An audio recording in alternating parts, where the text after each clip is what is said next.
This is what's happening in the environment here at Crossfield Estate, Cross River State, where the state government stocked a whole lot of palliatives that were meant for the people. You can see the environment. The people are packing different type of items, rice, indomie. You can see the environment here is rowdy. Oh, this is not funny. And the security men are around. At first, they try to stop them, but along the way, they say, go, move, and pack them. These items were made for you. Join me, more details later. Can join me.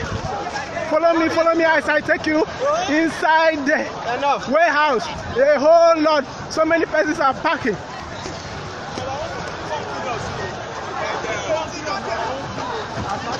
This is not funny. This is not funny.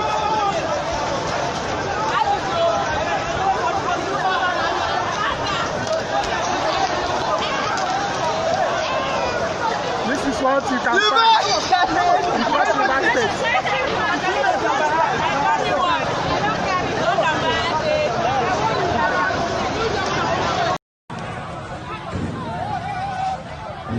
Live and direct, we are here.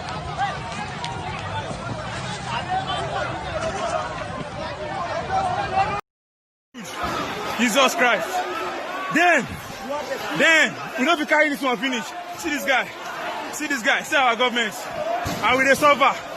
And we they starve, for God's sake. See them, see people. We don't be carrying this one finish. We want to carry on. See people. See sugar, see Gary, see everything. God, see him.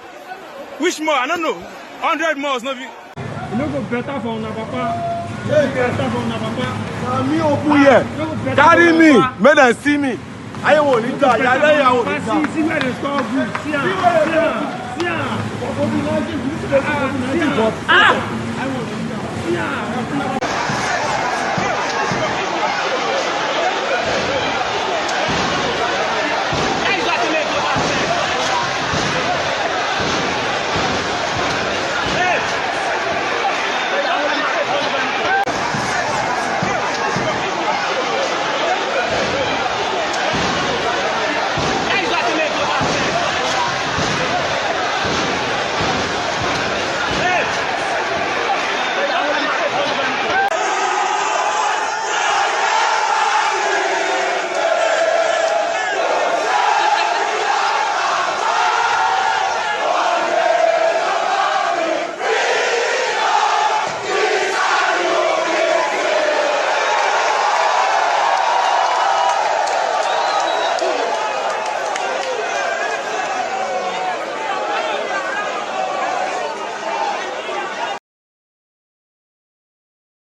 Why store food now? Why store food? Why store food? You way God already blessed people. Why are they with store food and still tell me what to employ them for? When I see our governors, wicked people.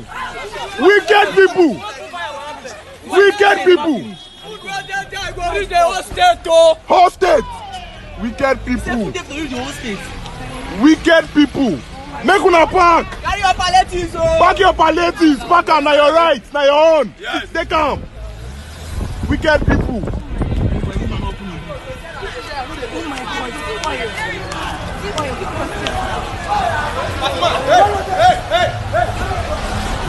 Omo, now on our right, go back, go back.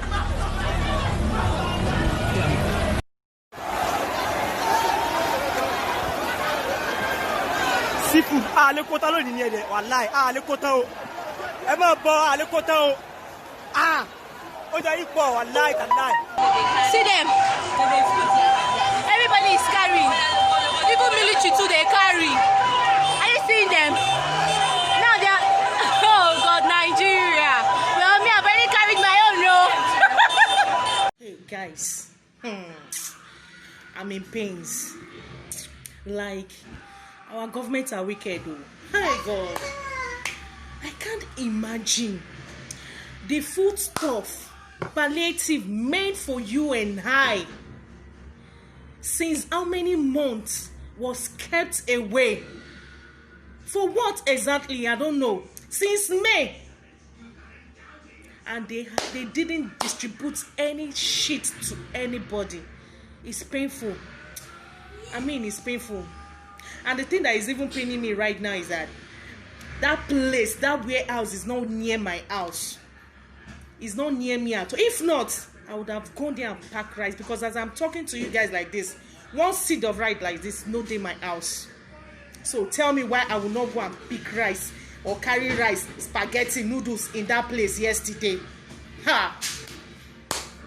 Government are devils, oh. Government are wicked. Huh? I see the way people are going hungry. See the way people are starving during this COVID time. During those times. Even me as I am like this, I don't have. But I know how many people I give 1,500 naira. Even as I'm receiving giveaways online, on my Instagram, as I'm receiving giveaway, that's how I'm giving some people here too in my area.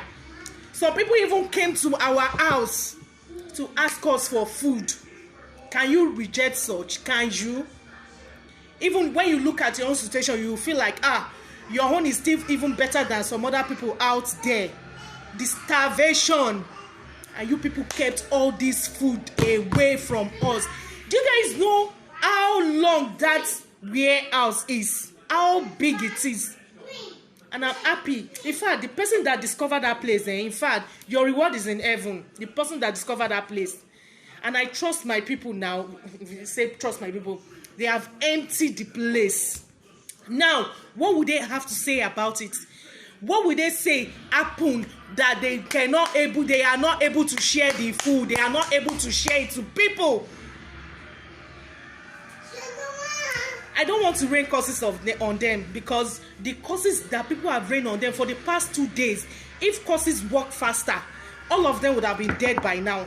Yes, they would have been. So there is no need cursing them again, because karma will sure meet up with each and every one of them with the way they are dealing with us in this country. What? God. I can't even. As in, oh Jamila Raje, my body they pepper me. They pepper me. Government, I hail you now. Fear or no fear God. I fear the person who no fear government. This hour, I fear who no fear am. Yes. Plenty. Food plenty. Our food plenty for there. A warehouse of 600 feet by 600 feet, full of COVID-19 products, was discovered today. Look at people struggling to pass.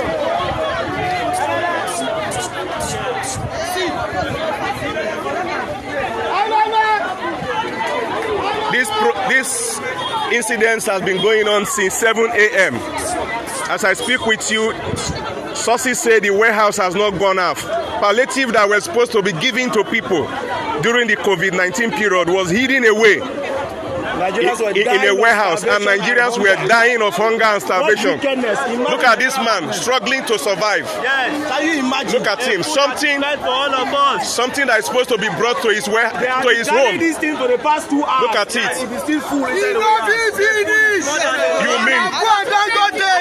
Finish. It's fully loaded. The warehouse is fully loaded. Can you imagine? Nigeria has more than enough. Nigeria has more than enough. The Navy has collected their own. The armies have put their truck, collected their own.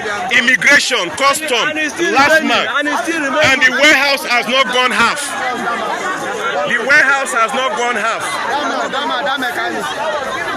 The warehouse has not gone half. Palliative for the poor. Stored away. This is October 21st, 2020. Palliatives that were supposed to be shared in May were stored away. Some of the products are even expired. Look at how people are struggling. They are not expired though.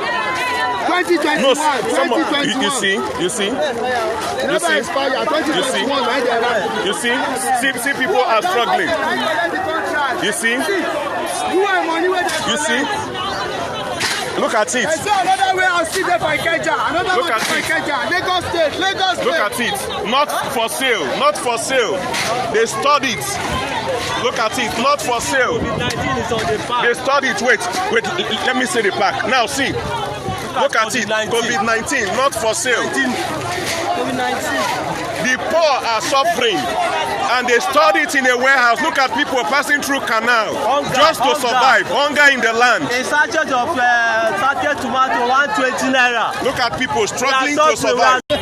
We have wicked leaders. Wicked leaders. COVID-19 palliative foodstuffs. They stored it inside one warehouse. They are selling it. People now discovered and busted the warehouse. People are hungry and angry. See COVID-19 foodstuffs. COVID-19 foodstuffs. Yes. People are happy. People are carrying foodstuffs. Yes. COVID-19 palliatives. They hid it inside one warehouse. People now discovered and busted the warehouse. So people are taking their own. COVID-19 foodstuffs. See, you can see COVID-19. Have a look. We have wicked leaders. They are all stars. We have wicked leaders. See, people are.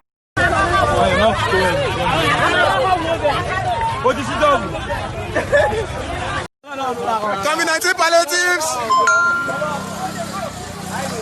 Cross River State Warehouse, COVID-19 palliatives. Cross River State Warehouse. As you can see, joy no day.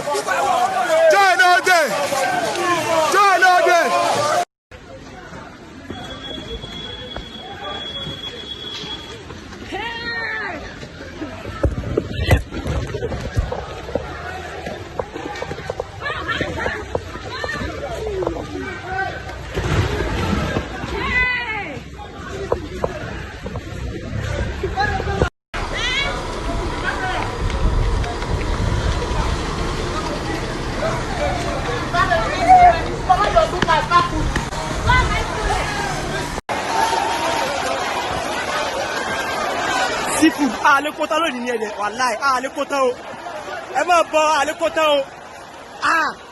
O ja yi po, wallahi, wallahi. Seafood, le kota lo ni ede, wallahi, le kota o. E ma bo, le kota o.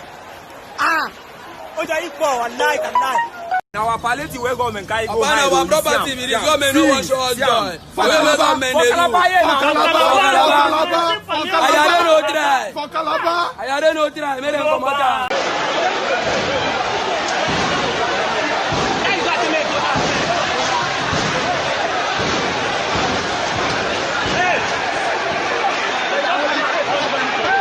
Na here we dey o, oúnjẹ wa ló kò rú o, lórí burúkú ni wọ́n o. Ibi la wà, oúnjẹ wa rèé o. Oúnjẹ wa rèé o. You no go better for una papa. Me open here. Carry me. Make them see me. I won't need that. I won't need that. See where they store good. See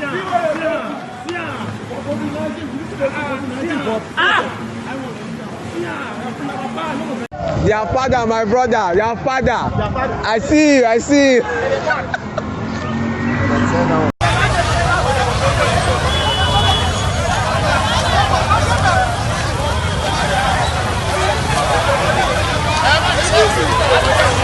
Live and direct. We are here in that day. Live and direct. Make una back. If police go back, everybody back. Over. Palliative. Our palliative back am. Army they come. Army won't follow back. Oh my God. Obe, now run so. Now run. Why are people running? Why are they running? Now make una back. If police go back, everybody back. Over. Palliative. Our palliative back am.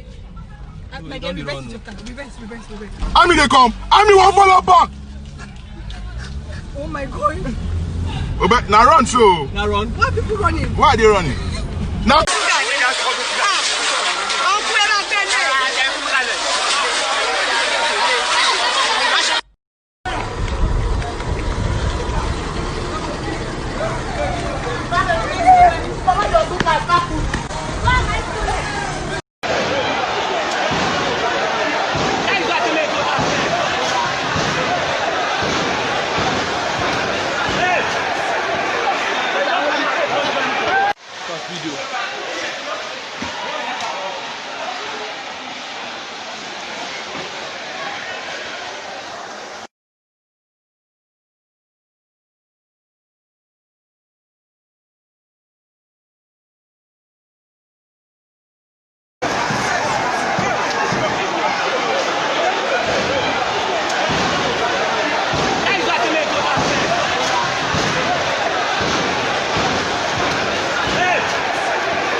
This is Ikodu Palliative. Ikodu inside service house. This is Ikodu Palliative. This is Ikodu Palliative. Ah, this government, and are they hungry? Very wicked. The act of a man is desperately wicked. Hello, Nigerians. My name is Yeye Mojisola Oshewa. I live in Paris. Please share this video as much as you can. Information has reached me, Tinubu, that you are in France. I beg everyone, please share this video as much as you can and start tagging UN. Start writing UN. We need you. UN, we need your help. Tinubu, listen and listen good. If there's anyone that welcome you in Paris, they just want to waste you. Paris will never accept you. They don't support evil men like you. You can't demand asile here. I wanted to go live on Facebook, but I don't know what happened to my Facebook page. So I'm obliged. I have to purposefully come to WhatsApp. Please help me to distribute this out. Throw it on Facebook. Throw it anywhere. Twitter, anywhere. I was woken up by Ramon, a guy here in France. Over 5 people has already called me this morning. There's one Auntie Atila, she lives in Rowan too. She was crying while calling me. There are people from London. Sheikh Makinde, he called me again. From London, many people, they have thrown many videos. People need my voice, and I'm going to leave it. Baba Tinubu, you are gone. Oh, Leniya Baya. Nítorí yín ti wà at stake. Ẹni kọ́ lọ máa pa àwọn Nigerian youth. I was crying yesterday. Mo lọ ṣe shower ni mo dé ọkọ mi sọ pé wọ́n pa Eniola Badmus àṣọ ọmọ ọlọ́mọ òkú. I was just crying. Ọmọ yìí gbógun náà. Ẹni jẹ́rìí tọmọtọmọ Tinubu. Ọlọ́run gbọ́. Àtàlálẹ́ àtàláàárọ̀ àtọlọ́sùn àtọnírọ̀lẹ́ àtọlóru. Wọn ò ní jẹ́ kẹ́ ṣoríire láyé tọmọtọmọ. Àfọmọ yìí tó sọ pé ó ń mú nọ́mbà yìí sílẹ̀ yẹn. Ọlọ́lọ́mọ kan tẹ́ fojú ọmọ yẹn náà rí nínú ilé tọmọ yẹn fi kó bá yín.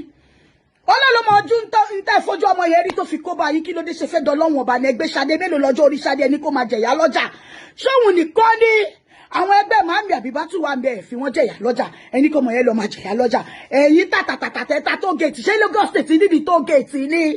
Nítorí pé ilẹ̀ fi Saheed sórí oyè ọba Saheed Elégùṣì ẹbẹ̀ sí pé lórúkọ ẹ ti gùn agáragàrà jù ẹ tójú ilẹ̀ mọ́lẹ̀ ẹ dóde èlé kí ọ̀ni kí ló dé kí ló ṣe yìí kí ni pọ́blẹ́mù yìí gbogbo wèrè tó wà lórí bírẹ́ẹ̀nì yìí egbò òṣìtẹ́mu tó da bírẹ́ẹ̀nì yìí rú yẹn ìsì ilẹ̀ máa get to ẹ̀ France tẹ́wọ́ yóò lè gba èmi àti yín kẹ́ lọ kọ́lẹ̀ gàrá ni èmi báyìí ni màá kó bá yín France government don't accept Brazil.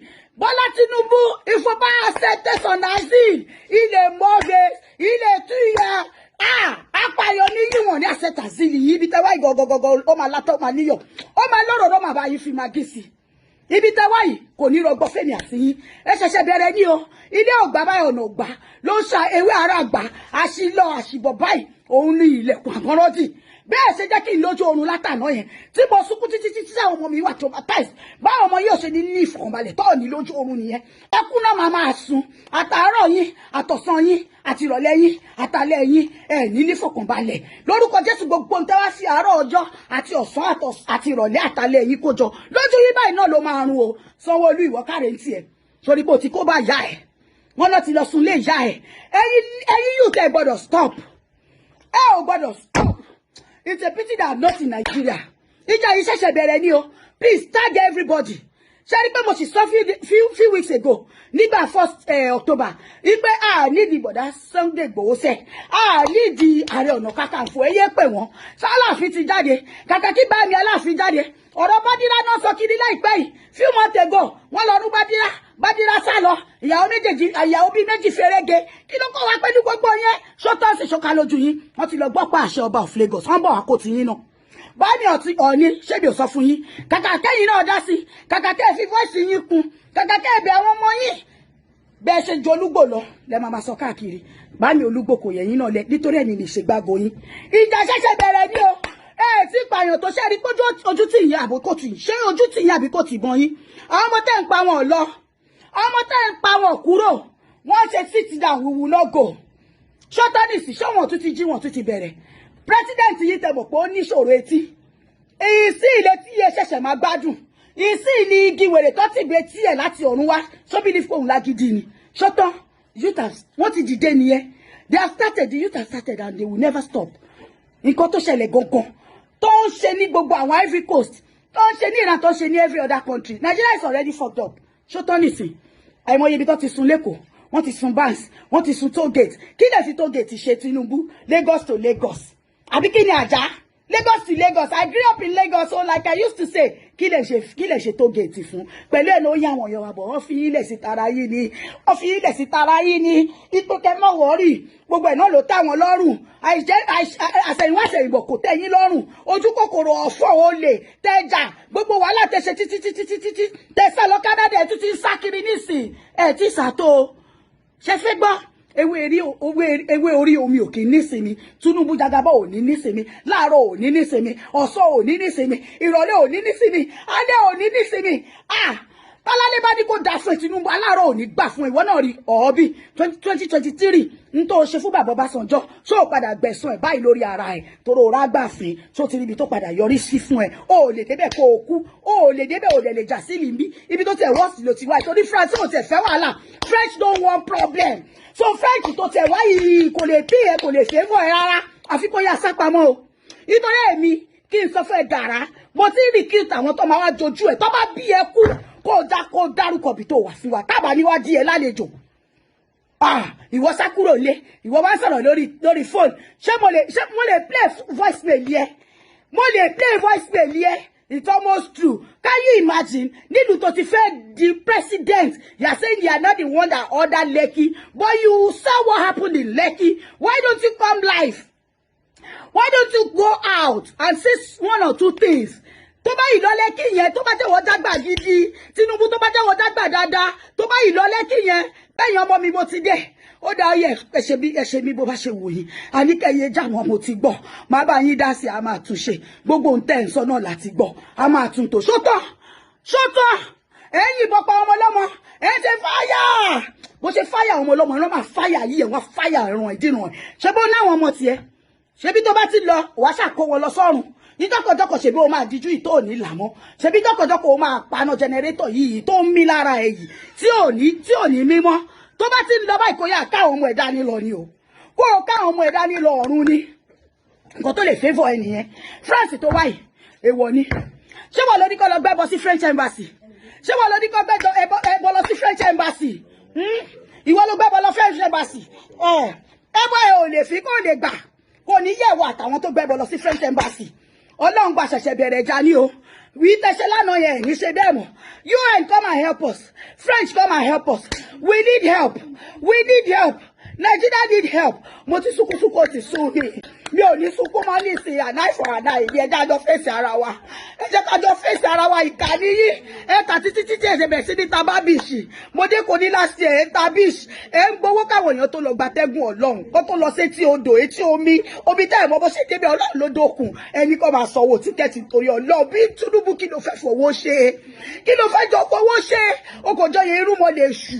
Ó jọ yẹ ni tó gbé kéèyàn gbé ṣù mi kó tó ngangan lè ṣù kò yẹ kó dájú bíi títọ dájú ọba abiyamọ ni ẹ and there will never be peace for you. Nigeria has opened your nyash and we will never close it until you stop breathing. Ìta bẹ̀rẹ̀ yìí àṣẹ̀ṣẹ̀ ìta kò sí àṣẹ̀ṣẹ̀ bẹ̀rẹ̀ ni. No peace for the wicked. You can't stay here in France. Toll gate yẹn kó má wáyé mọ́ kó ọrùn pátápátá. Even the toll gates were the reason they used to be go slow along Ajah to Lagos. Àwọn èèyàn dẹ̀ lọ transact business. Àbí kó má lọ lé wọn mọ́ ni. After the day's work, òun go toll gate, òun gbowó ọ̀nà lọ́wọ́ wọn. Ṣé ló toll gate jẹ́ interstate ni? Ó jẹ́ one country to another nítorí òun gbowó lọ́wọ́ wọn. Tí ó bá ń ṣe olè ọ̀kanjọ́ ọ̀fọ́n tó ti bá yí ẹ jẹ́. Ó máa ọmọ ọlọ́mọ kàkà kó lọ kàwé. Ó sọ wọ́n di hoodlums. Ṣó tọ́ nìsín bá àbẹ̀jẹ̀ MC Olúọmọ. Ṣó ti fẹ́ torí ẹ kú. Ọmọ ọlọ́mọ ti sá lọ. Ó gbọ́jú ẹ lọ. Bó ṣe jẹ́ literate yẹn Tinubu ó gbọ́jú ẹ lọ àwọn ọmọ ta yẹn dà wọn ò ready láti fẹ̀mí wọn lélẹ̀ fún ẹ ó rò pé they are stupid you think they are idiot ó ní màmá lò fún ẹ nísìn you don't merit anybody's business ó ní ó lè tó bá mi ọ̀ṣẹ́ wà my father works at the Ministry of Works and Housing at the race course at Tinubu beside the tribunal the court the Supreme Court in Lagos Island títí tó fi wọlé Ọlọ́run sùn. My brother was a pensioner. He never received a dime as pension. My brother never collected money. Eti suwa títí àwa tá wà ní diaspora. Eti suwa kò gírí. Àwa la wá sọ̀rọ̀. Àwa la wá boost àwọn èèyàn wa. Because why?